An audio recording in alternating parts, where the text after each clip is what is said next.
माननीय मोदी जी की लहर दिखाई पड़ती है। बोलना तो पडेगा ना।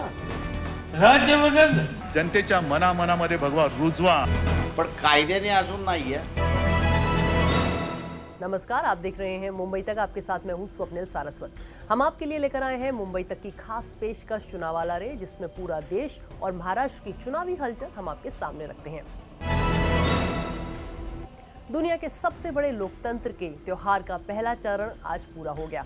लोगों ने अपना फैसला ईवीएम दबाकर सुना दिया, जो 23 मई को पता चलेगा। लोकसभा के पहले चरण के चुनाव अभियान में विदर्भ की 10 लोकसभा सीटों में से 7 पर वोट पड़े।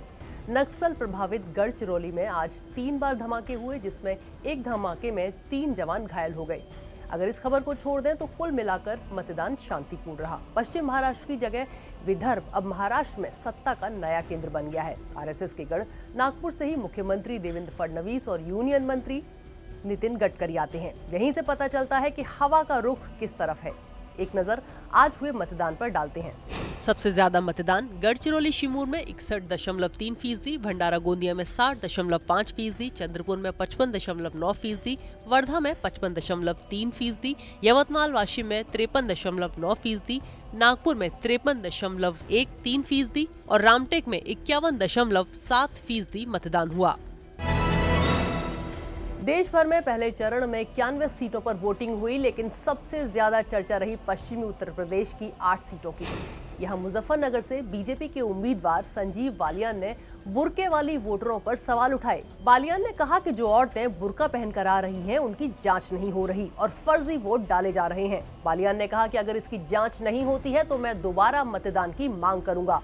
चुनाव आयोग ने इन आरोपों को खारिज करते हुए कहा कि सभी वोटरों को उनके पहचान पत्र को देखने के बाद ही मतदान करने दिया जाता है। विपक्ष ने बालियान पर ध्रुवीकरण का आरोप लगाया और कहा कि बालियान को हार नजर आ रही है, इसीलिए दोबारा चुनाव की मांग कर रहे हैं। कैराना से समाजवादी पार्टी की उम्मीदवार तबस्सुम हसन ने बालियान को सबसे करारा जवाब दिया। उन्होंने कहा कि संजीव बालियान हमेशा से ही बदतमीज रहे हैं। बुर्के पर सवाल करने का उन्हें कोई हक नहीं है, ये हमारा कल्चर है। रायबरेली और अमेठी में कांग्रेस और बीजेपी ने शक्ति प्रदर्शन किया। रायबरेली से आज पूरे परिवार के साथ सोनिया गांधी ने पर्चा भरा और रोड शो किया। सोनिया गांधी ने अपने नामांकन की शुरुआत परंपरागत तरीके से पूजा और हवन करके की। इस बार सोनिया के साथ राहुल गांधी और प्रियंका गांधी तो थे ही, नानी के नॉमिनेशन में प्रियंका के बेटे रेहान और बेटी मिराया भी शामिल हुए। सोनिया रायबरेली में तो अमेठी में स्मृति ईरानी बीजेपी के लिए शक्ति प्रदर्शन करती दिखी। नॉमिनेशन करने पहुंची ईरानी ने पति जुबीन ईरानी के साथ पूजा अर्चना करके नामांकन किया। स्मृति के नामांकन के लिए उत्तर प्रदेश के मुख्यमंत्री योगी आदित्यनाथ भी पहुंचे थे। स्मृति के हलफनामे के मुताबिक वो ग्रेजुएट नहीं है, उन्होंने बीकॉम की डिग्री पूरी नहीं की।